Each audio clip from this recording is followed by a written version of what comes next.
अब तो आंख खुल गई महाराज कंस की, अरे इसके घर में भी जन्म हुआ है बच्चों का, हो सकता है कि कहीं मेरा शत्रु वही ना हो। अब क्या करें, कोई बात नहीं, ठीक है, 2-1 दिन विलंब चलता है, जाओ सब कुशल से है ना? कहा हाँ ठीक है। अब तो नंद बाबा जाते हैं कहां, जहां देवकी और वसुदेव कारागार में बंद हैं। और ये हमारे आचार्य मंजीत भूषण जी के चाचा श्री लल्लू मिश्रा जी के कर कमलों द्वारा भगवान के इस मंगल गान और बधाई में 101 मुद्रा सा प्रेम भेंट हुआ है। भगवान की कृपा बनी रहे। और ये सुभी पांडे के कर कमलों द्वारा 51 मुद्रा भेंट हुआ है। भगवान लक्ष्मी नारायण की कृपा ऐसे ही बरसती रहे। बोले यज्ञ नारायण भगवान की जय। अब तो वहां पहुंचते हैं कारागार में, नंद बाबा से मिलते हैं। नंद बाबा जैसे वसुदेव जी से मिलते हैं। वसुदेव जी ने देखा ये तो नंद आ गया है, और इसके घर में लल्ला का जन्म हुआ, और ये गोकुल को छोड़ करके, अपने भवन को छोड़ करके यहां आया है। लेकिन दिखावा मात्र करने के लिए दौड़ करके दंड प्रणाम एक दूसरे ने किया, आपस में सुख दुख बांटना शुरू किया। महाराज आपकी कृपा से हमारे यहाँ 2-2 लल्लाओं का जन्म हुआ। वसुदेव जी ऊपर से हर्ष दिखाते हैं, लेकिन अंदर तो वो विषाद भरा हुआ है कि धन्य है ये देवकी का गर्भ, जिस गर्भ से लल्ला जन्म लेते ही और ब्रजेत हो गया, इस स्थान का परित्याग कर दूसरे स्थान चला गया। अरे ठीक से वो मां अपने लल्ला को जन्म देने के बाद अपने लल्ला का मुख नहीं देख पाई, वो पिता अपनी गोद में लेकर के अपना वात्सल्य न दे पाया अपने बच्चे को, और बच्चा दूर हो जाए तो ऐसे माता पिता के ऊपर क्या बीतेगा। वसुदेव क्या नहीं जानते। वसुदेव को जब नंद बाबा ने बताया तो वसुदेव जी ऊपर से मुस्कुराते हैं, हाँ ठीक है, लेकिन हमारा, बाबा ने पूछा तुम्हारा क्या हालचाल? कहा तुम्हारा हमारा हालचाल क्या पूछ रहे हो, हमारे हालचाल में आपने क्या नहीं सुना? अरे देवकी के 6 पुत्रों का वध इस दुष्ट कंस ने कर दिया, आज एक लल्ला तुम्हारे यहाँ हुआ है, मुझे तो डर लग रहा है। हमारे यहाँ 6 लल्ला हुए और 6 मारे गए। अरे वो भी छोड़ दो, एक पुत्री का जन्म हुआ था, उस पुत्री को भी मार दिया इस कंस ने। ये बड़ा आतताई है, बड़ा दुष्ट है। इसलिए हे बाबा, मेरी ज्योतिष की गणना कह रही है कि तुम शीघ्र अतिशीघ्र मथुरा से गोकुल पहुंच जाओ, क्योंकि गोकुल में कोई विपत्ति आने वाली है। वसुदेव महाराज कोई साधारण ज्योतिषाचार्य नहीं थे, परम ज्योतिषाचार्य थे, ज्योतिष के प्रकांड विद्वान थे। नंद बाबा को विश्वास हुआ इसकी ज्योतिष की गणना परम सत्य होती है, और यह कह दिया है तो हो सकता है कि मेरे गोकुल पर कोई आपत्ति विपत्ति आ जाए, मैं वहां पर उपस्थित नहीं हूं, और ये छोटे छोटे ग्वाल बाला क्या कर पाएंगे। इसलिए दंड प्रणाम किया और वापस हो गए। वापस आते हैं, इधर क्या होता है, आज छठी मनाया जा रहा है, मंगल गीत चल रहा है, सखियां बन ठन करके आई हैं, और उसी बीच में बन ठन करके कंस ने अपनी बहन पूतना को भेज दिया। अब देखो, पूतना दिव्य सुंदरता को धारण करके और पहुंची है गोकुल में। नंद भवन में प्रवेश किया, गोपियों के बीच में बैठ गई, और ये पल्लवी बच्ची के तरफ से 101 मुद्रा भगवान के श्री चरणों में भेंट हुआ है। भगवान लक्ष्मी नारायण और महाभगवती काली की कृपा छत्र छाया विराजती रहे। बोलिए लक्ष्मी नारायण भगवान की जय। महाराज जब ये प्रविष्ट होकर के और जाती है, उन्हीं गोपियों के बीच में बैठ गई, तो भगवान ने देखा कि ये मेरी मौसी बन करके आई है। क्यों? क्योंकि वो अपने स्तन में विष धारण करके गई थी, और कहा भैया मैं उसे एक क्षण में मार करके आ रही हूं, लेकिन एक शर्त है। कहा क्या? कहा जब मैं मार करके आऊंगी तो मुझे इनाम क्या दोगे? अरे कहा बहन जो तू कहेगी वही दे दूंगा, मार के तो आ पहले। भगवान ने देखा ये मेरी मौसी आई है, धीरे से नेत्र को बंद कर लिया। अब तो जितनी गोपियों के बीच में भगवान पलने पर लेटे थे, गोपियों ने देखा कि ये लल्ला सो गया, पर भगवान सोते नहीं हैं। भगवान ने नेत्र बंद कर लिया। कुछ महात्माओं ने शंका किया, प्रश्न किया कि भगवान ने अपने नेत्र को क्यों बंद कर लिया। तो संतों ने विचार प्रकट किया। कुछ लोगों ने कहा भगवान ने अपने नेत्र को इसलिए बंद कर दिया कि मैं तो आया हूं अपने भक्तों के ऊपर कृपा करने के लिए, दुष्टों का संहार करने के लिए, तो क्या इसी पूतना मौसी से ही शुरुआत करें। कोई बात नहीं, नेत्र बंद करके अपने आराध्य देव भगवान का ध्यान करते हैं। दूसरे ने कहा नहीं, ऐसा नहीं हो सकता। कहा दूसरे ने साबित किया ये नहीं हो सकता, ये हो सकता। कहा क्या? कहा भगवान ने नेत्र इसलिए बंद कर लिया कि भगवान का नाम कृष्ण है, और कृष्ण शब्द का अर्थ होता है करसति इति कृष्ण, जिसके मनमोह छवि को देखते ही जीवात्मा उसी की तरफ खींचता हुआ चला जाए, ऐसे ही परमात्मा का नाम कृष्ण होता है। तो भगवान इसलिए नेत्र बंद कर लिए कि मेरे नेत्रों से कहीं पूतना मौसी को दिखाई न पड़ जाए, तो मेरी दृष्टि पड़ेगी, इसका विचार बदल जाएगा, तो खेल ही खत्म हो जाएगा। तो भगवान ने बंद कर लिया। तीसरे ने कहा नहीं नहीं, ऐसा नहीं हो सकता। कहा फिर तीसरे ने कहा यह हो सकता है, भगवान ने बंद कर लिया क्योंकि वो स्तन में विष लगा करके आई थी और उस विष को पान करने की क्षमता नहीं थी लल्ला में, इसलिए नेत्र को बंद कर लिया। सब लोग कहेंगे लल्ला सो रहा है, इस समय आप मत उठाओ। दूसरे ने कहा यही था। कहा क्या?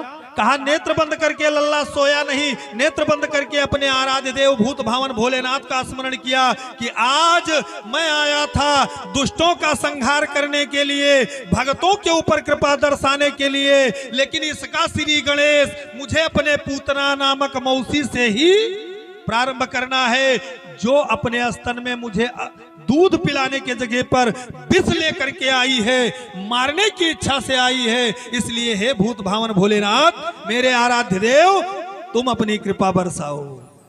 ध्यान किया।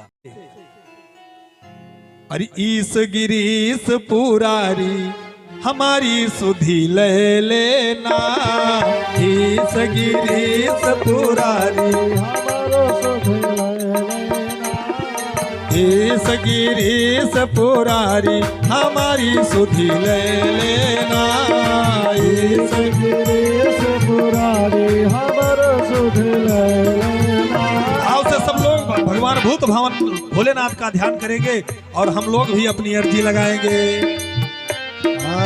सुधि ले लेना, खबरी ले लेना, सुधि ले लेना, खबरी ले लेना, सुधि ले लेना, खबरी ले लेना, ईस गिरीश पुरारी हमारी सुधि ले लेना, ईस गिरीश पुरारी हमारी सुधि ले लेना। जय हो, हरि बोल, जय हो। भाव से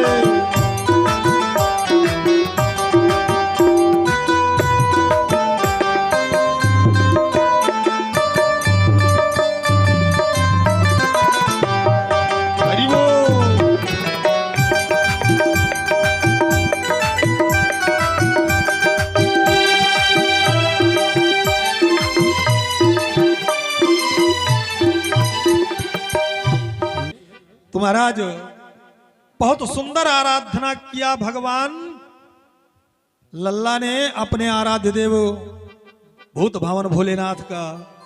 ईस गिरीश पुरारी हमारी सुधि ले लेना, ईस गिरीश पुरारी हमारी सुधि ले लेना।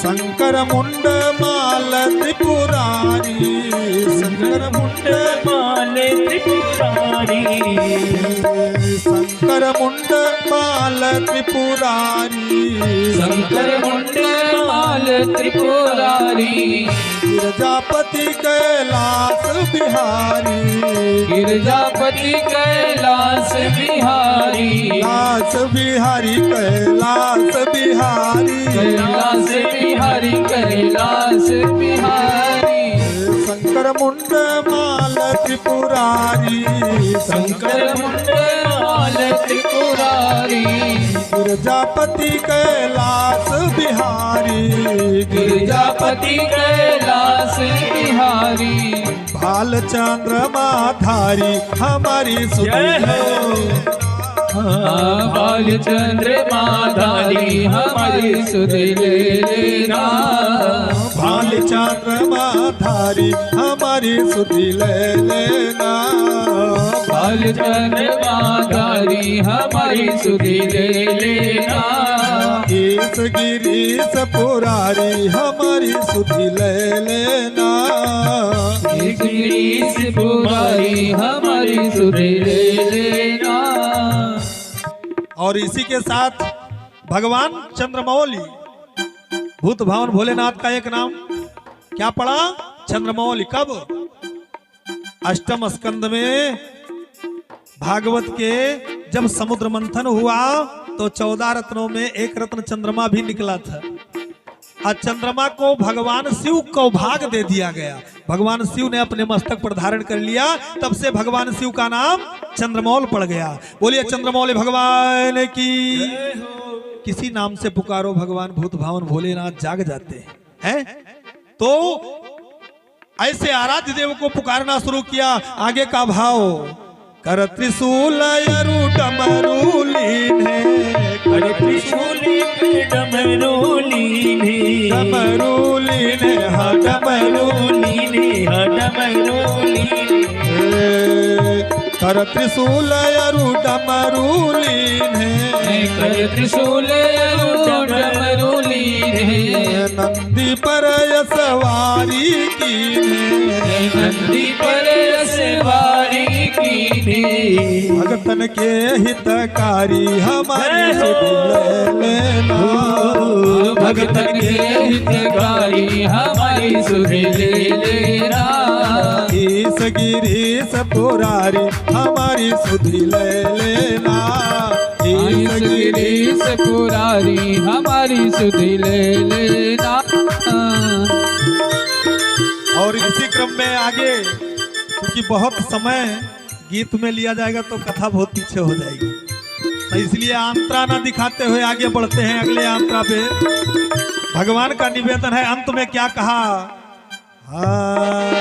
बाघंबर तन भस्म रमाए, बाघंबर तन भस्म रमाए, बाघंबर तन भस्म रमाए, बाघंबर तन भस्म रमाए, शीस चांद यही गले लिपटाए, शीस चंद्र ही गले लिपटाए, गले लिपटाए हाँ गले लिपटाए, गले लिपटाए हाँ गले लिपटाए, बाघंबर तन भस्म रमाए, बाघंबर तन भस्म रमाए, शीस चांद यही गले लिपटाए, शीस चंद्र यही गले लिपटाए, नीलकंठ छविधारी हमारी सुधि लेना, नीलकंठ जमींदारी हमारी सुधि ले लेना, ईश गिरीश पुरारी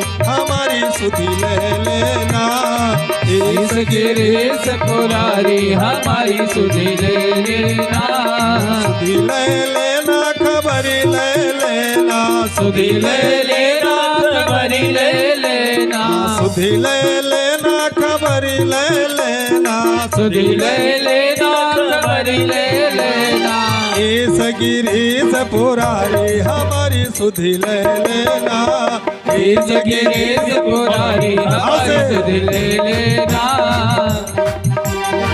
नीलगिरीश कुमारी हमारी सुध ले लेना। हेस गिरीश पुरारी हमारी सुधि ले लेना। आइस गिरीश पुरारी हमारी सुधि ले लेना। हेस गिरीश पुरारी हमारी सुधि ले लेना। हेस गिरीश कुमारी हमारी सुधि ले लेना। बोलिए शंकर भगवान की। जय हो। भगवान आराध्य देव को अपने भूत भावन भोलेनाथ को स्मरण किया नेत्र बंद करके। भोलेनाथ ने तथास्तु कहा दिया, अरे लल्ला तुम्हारे इस बाल कृष्ण बाल स्वरूप का दर्शन तो मैं करने आऊंगा, लेकिन पहले मेरी कृपा आपके पास जाएगी।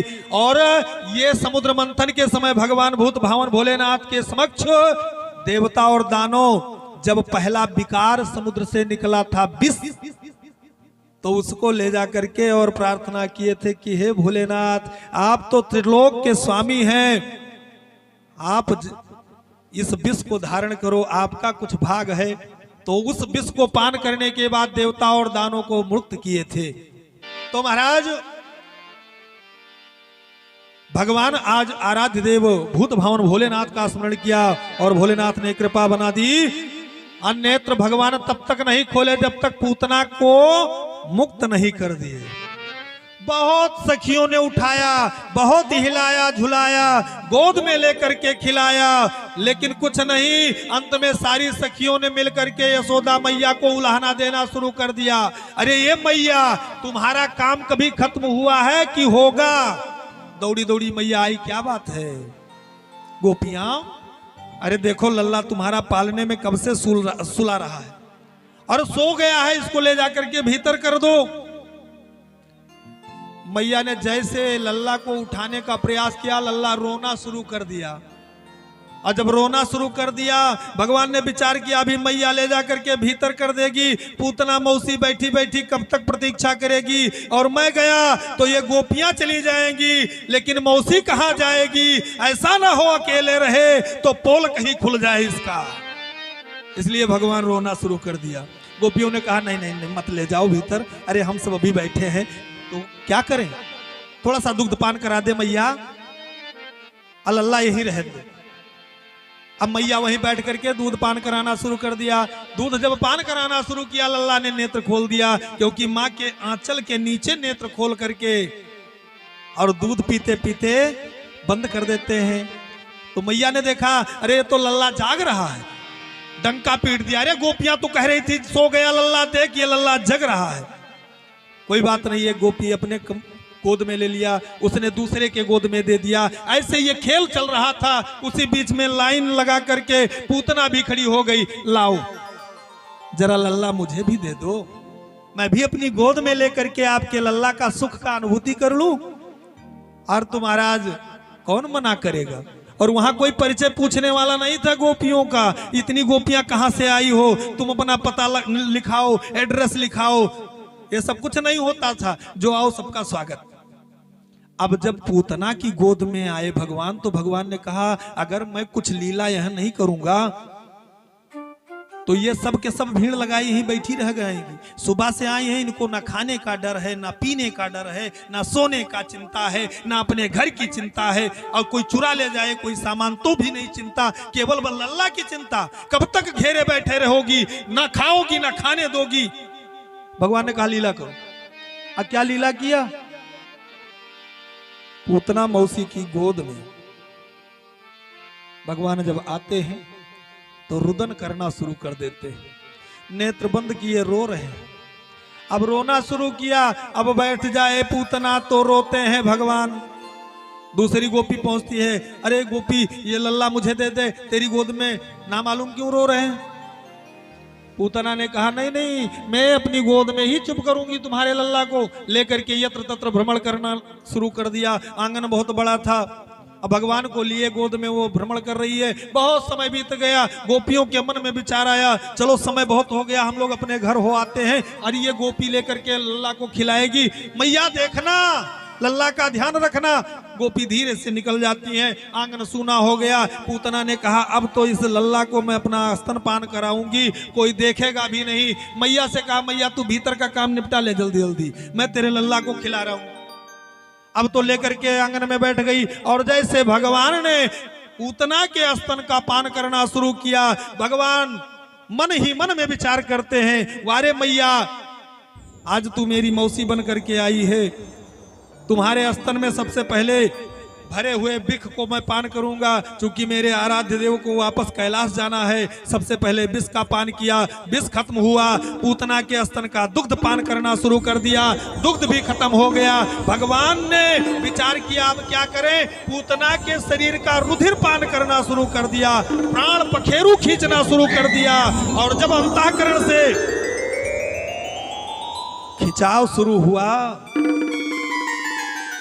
तो पूतना भगवान के मुखारविंद पर हाथ रख करके कहती है, मुच्चम मुच्चम, हे लल्ला छोड़ दे, लल्ला छोड़ दे।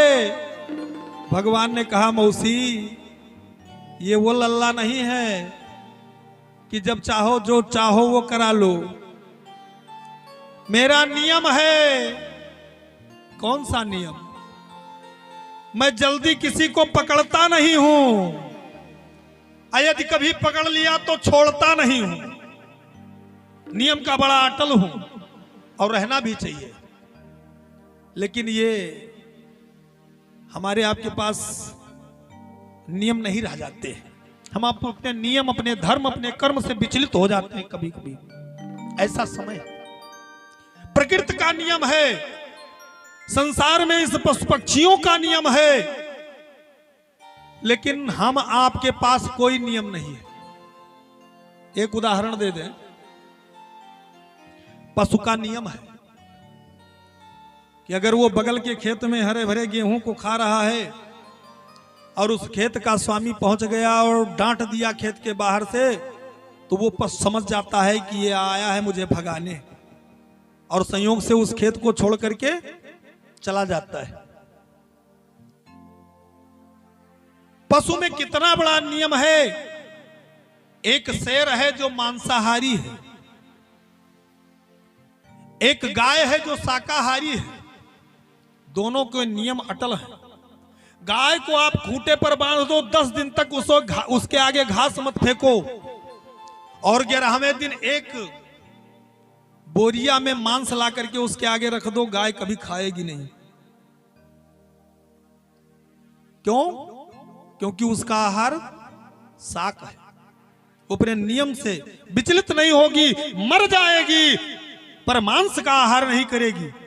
और एक सिंह को 1 महीने तक पिंजड़े में बंद कर दो और प्रतिदिन उसके आगे ला जाओ, एक एक बोरी घास फेंकते रहो, वो घास नहीं छुएगा। 1 महीने बाद जिस दिन तुम मांस उसके आगे फेंक दोगे, उस दिन वो अपने क्षुधा को तृप्त करेगा। क्योंकि शेर मांसाहारी है। लेकिन महाराज हम आपके बीच में कौनो पता ही नहीं है कि कब का सर्वाहारी, जो ही आवे सोई राम है। इसीलिए कहा गया 4 युग थे, और चारों युग में ये राक्षस आज नहीं दिखाई पड़ रहे हैं। इन राक्षसों की वर्णन जो है 4 युगों से चला आ रहा है। कैसे सतयुग में देवता और दानव रहते थे तो 2 लोक में रहते थे।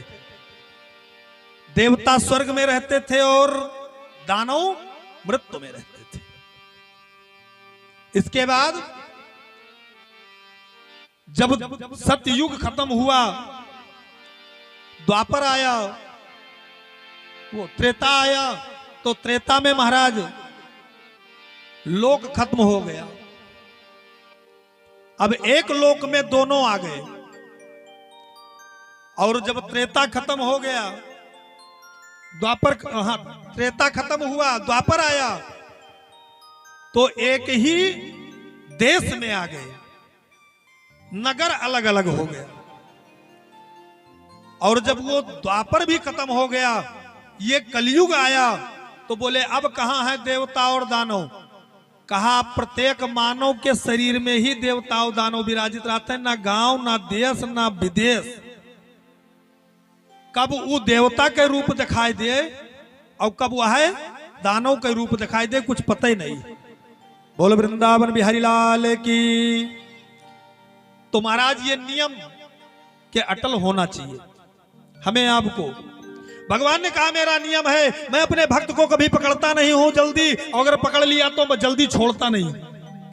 तो मौसी अब मैं छोड़ने वाला नहीं।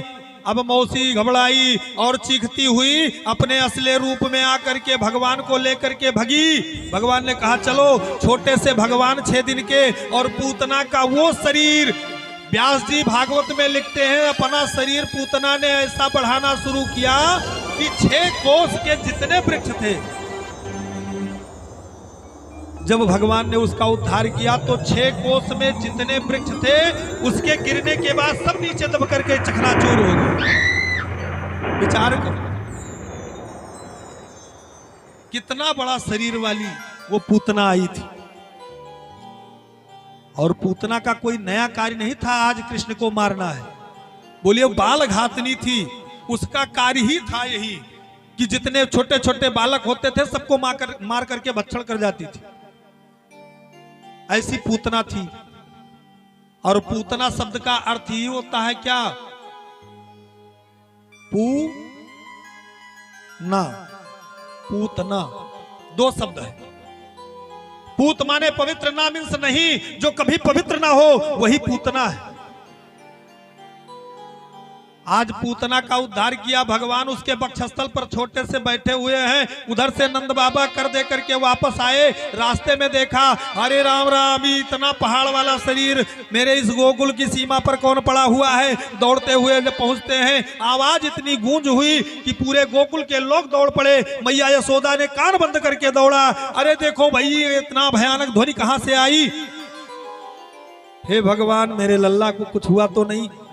लेकिन अब लल्ला जिसकी शरीर 6 कोस लंबी चौड़ी हो तो ऊंचाई कितना होगा, पहाड़ जैसे। अब मैया कहां चढ़ करके उतार ले लल्ला को? ना ना, सब देख करके डर गए। उधर से नंद बाबा आए, नंद बाबा ने यशोदा ग्वाल वालों सबको बुला करके महाराज और उलाहना देना शुरू कर दिया। ए यशोदा, तूने एक छोटे से बालक की रक्षा नहीं कर पाई। ए गोपी ग्वाल वाला, तुम सबको हम रक्षक बना करके गए थे। तमाम उलाहना। सब ग्वाल वालों ने हाथ जोड़ करके कहा महाराज कृपा करके लल्ला को उतारो और इन्हें देखा जाए। नंद बाबा ने कहा ठीक है, जब तक मैं लल्ला को ऊपर से नीचे ला रहा हूं तब तक तुम सबके सब एक काम करो। कहा क्या? कहा जाओ अपने अपने घर से कुल्हाड़ी लेकर के आओ, फिर मैं बताता हूं। भगवान को उतारने के लिए नंद बाबा रस्सी की सहारा जैसे कोई छत पे चढ़ जाए, ऐसे भगवान को उतारने के लिए नंद बाबा उस पूतना के हाथ को, वस्त्र को, माला को पकड़ पकड़ करके उसके सहारे उसके वक्षस्थल पर चढ़ करके भगवान को उतार लाते हैं। और उतार करके यशोदा को दे दिया। ए यशोदा, संभाल ले लल्ला को, देखना अब कहीं कोई गलती न होने पावे। ले चलो भवन में और विद्वानों को बुलाओ, पंडितों को बुलाओ, गौदान कराओ, स्वस्ति वाचन का मंत्र करवाओ, इसकी व्यवस्था करो, तब तक मैं आ रहा हूं। ग्वाल बाल कुल्हाड़ी लेकर के आ गए, सबको लगा दिया। चलो इसके अंग प्रत्यंग को सबको काटो और काट करके छोटा बनाओ। जितने वृक्ष टूट गए हैं सभी वृक्षों को इनके ऊपर रख करके इसमें आग लगा दो। अरे ऐसे लाश पड़ी रहेगी तो हवा चलेगी, दुर्गंध निकलेगी, बीमारियां हो जाएंगी।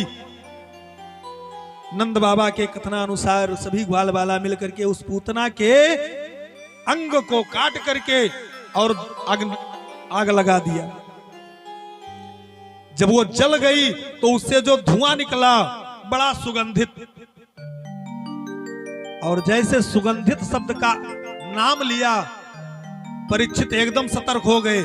सुखदेव बाबा से प्रश्न किया महाराज, पूतना ने जीवन में पुण्य कर्म कभी किया नहीं, केवल पाप करती थी, वो भी छोटे छोटे बालकों की हत्या करती थी। ऐसे बाल घातनी राक्षसनी के जलने से आपने कहा सुगंध निकलता था।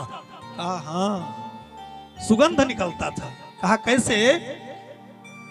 कहा जब तक भगवत का स्पर्श नहीं होता है तब तक वो पापात्मा होता है, और कोई दुराचारी हो, कोई पापाचारी हो, कोई पापात्मा हो, कितना भी पाप किए हो पर भगवान का शरण ग्रहण कर लेता है तो वही पाप आत्मा पुण्य आत्मा में परिवर्तित हो जाता है। और जिसके अंग को भगवान ने स्पर्श कर लिया हो उसके अंग में दुर्गंध कहीं नाम निशान नहीं रहेगा, तो इसलिए सुगंध निकलता है। बोलिए बालकृष्ण भगवान की।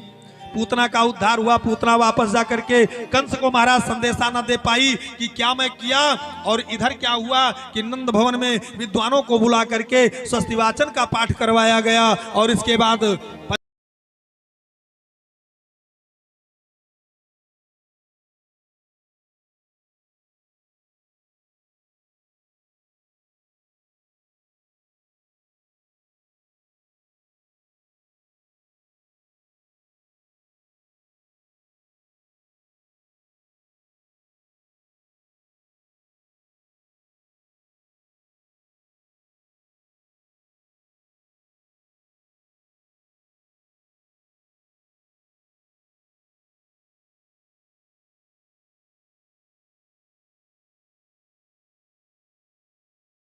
दरवाजे को खोल करके जैसे दर्शन किया, हे भगवान ये तो ऐसा वेश बना करके आया है महात्मा कि मेरा लल्ला क्या, मैं डर गई और लल्ला को कैसे हम समक्ष लेकर के बैठूंगी। हे भगवान ऐसे बाबा का दर्शन नहीं कराना है और ना मुझे झरवाना है वापस। अब भगवान तो अपना समाधि कहाँ लेने जा रहे थे भूत भावन भोलेनाथ, वो भी उठकर खड़े हो गए और खड़े हुए तो कहने शुरू कर दिए, मैया कहाँ लिए जा रही है लल्ला को पुनः भवन के अंदर, अरे ले आ।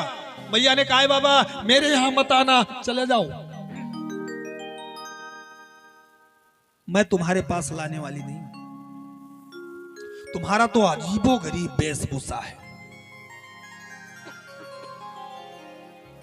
बाबा ने विचार किया ऐसे नहीं देने वाली है आराध्य देव को। किसी विशेष व्यक्ति से कोई विशेष सामग्री अगर लेना हो तो उसकी प्रशंसा करना शुरू कर दो, अपने आप पिघल जाएगा। यह बुद्धि लगाया बाबा ने। क्या कहा कि जुग जुग जी वैरी यशोदा मैया तेरो ललना, जुग जुग जी मेरी यशोदा मैया तेरो ललना, जुग जुग जी वैरी यशोदा मैया तेरो ललना, जुग जुग जी मेरी यशोदा मैया तेरो ललना। ओ तेरो ललना यशोदा तेरो ललना, तेरो ललना यशोदा तेरो ललना, जुग जुग जी वैरी यशोदा मैया तेरो ललना, जुग जुग जी मेरी यशोदा मैया तेरो ललना। हरि बोल। भाव से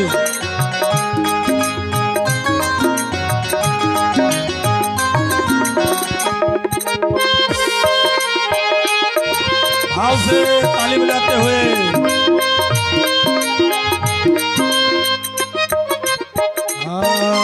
बड़ भागिन तू मातु यशोदा ऐसो सुत तनु जायो, ओ बड़ भागिन तू मातु यशोदा ऐसो सुत तन जायो, ऐसो सुत तनु जायो यशोदा ऐसो सुत तनु जायो, ऐसो सुत तन जायो यशोदा ऐसो सुत तन जायो, बड़ भागिन तू मातु यशोदा ऐसो सुत तनु जायो, बड़ भागिन तू मातु यशोदा ऐसो सुत तन जायो, पूर्ण ब्रह्म जगत को स्वामी सो तनु गोद खिलायो, टाको डारी हिलायो मलना तेरो ललना, टाको डारी झुलायो पलना तेरो ललना, टाको डारी झुलायो पलना तेरो ललना, ताको डारी झुलायो पलना तेरो ललना, ओ तेरो ललना यशोदा तेरो ललना, तेरो ललना यशोदा तेरो ललना, जुग जुग जी वैरी यशोदा मैया तेरो ललना, जुग जुग जी मेरी यशोदा मैया तेरो ललना। ओ धन्य धन्य घड़ी जब हो यशोदा मैया कह कर बोले। धन्य घड़ी जब हो यशोदा मैया कह कर बोले। हाँ मैया कह कर बोले यशोदा मैया कह कर बोले। मैया कह कर बोले यशोदा मैया कह कर बोले। हाँ धन्य घड़ी जब हो यशोदा मैया कह कर बोले। धन्य घड़ी जब हो यशोदा मैया कह कर बोले। हाँ नूपुर बांध दो चरणन में घुटवन घुटवन डोले पकड़े बाबा की अंगोरिया तेरो ललना। पकड़े बाबा की अंगोरिया तेरो ललना। जुग जुग जी मेरी यशोदा मैया तेरो ललना। जुग जुग जी मेरी यशोदा मैया तेरो ललना। ओ तेरो ललना यशोदा तेरो ललना। तेरो ललना यशोदा तेरो ललना। जुग जुग जी मेरे यशोदा मैया तेरो ललना। जुग जुग जी मेरी यशोदा मैया तेरो ललना। जुग जुग जी मेरी यशोदा मैया तेरो ललना। जुग जुग जी मेरी यशोदा मैया तेरो ललना। और आगे भगवान ने दर्शाया कि मैं क्या करने आया हूँ। आशा लेकर बड़ी दूर से दर्शन करने आयो। ओ आशा लेकर बड़ी दूर से दर्शन करने आयो। ओ दर्शन करने आयो यशोदा दर्शन करने आयो। ओ दर्शन करने आयो यशोदा दर्शन करने आयो। ओ आशा लेकर बड़ी दूर से दर्शन करने आयो। आशा लेकर बड़ी दूर से दर्शन करने आयो। हाँ मेरो इष्ट जगत को स्वामी सोतन गोद खिलायो ताके तरस बिना मोहि कलना तेरो ललना। जाके दरस बिना नहीं ललना तेरो ललना। ओ तेरो ललना यशोदा तेरो ललना।